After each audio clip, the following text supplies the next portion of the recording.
Hi there, students. Sin. To sin as a verb. A sin. A sinner, the person that sins. And sinful as an adjective, wicked or evil. Okay, the base of sin comes from theology. To sin is to break the law of God. To break religious law.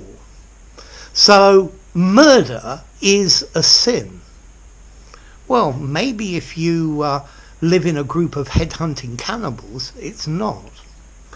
Theft is a sin.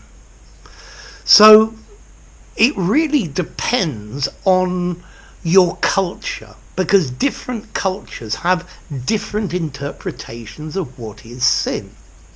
A Christian can sin. A Muslim can sin. A Jew can sin. So breaking the laws of God or religious law. But in Buddhist theology, sin doesn't exist.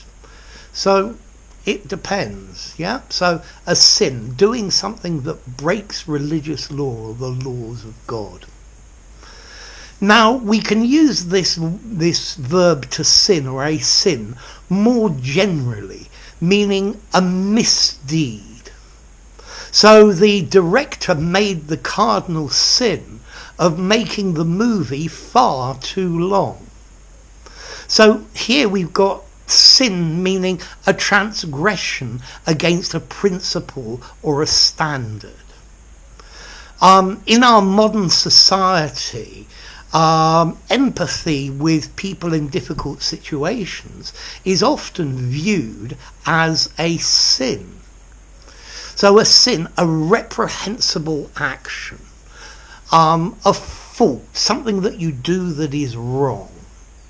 Notice, to commit a sin or to sin. Yeah? So when my students are talking, I try and identify and stop them making the sins of dropping the S in third person singular of the verbs, or the ED in the past tense. It's not God's law, but these are reprehensible mistakes. Notice as well, we have a couple of phrases: to live in sin. They are living in sin. This refers to a couple that is not married. And then we can also use as sin as an amplifier. He is as guilty as sin. He's extremely guilty. Okay? As sin, particularly in that phrase, as guilty as sin. Okay, to sin is a regular verb. He sinned, he has sinned. And I would say it's a little bit formal. It sounds religious and a bit stuffy, a bit traditional. I guess you could use sin in an informal conversation. I'd give it a 6 informality.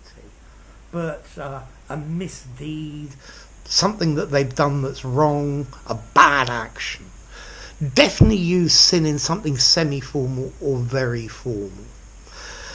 Okay, what about the origin? Well, apparently this comes from Proto-Indo-European into Proto-Germanic, and in Proto-Germanic there's a word sunjo, or sunjo, the truth or an excuse, and that in Old English became sin, S-Y-N-N, which gives us the word sin today. So a sinner breaks the rules, and if somebody is sinful, they are evil and wicked and always breaking the rules.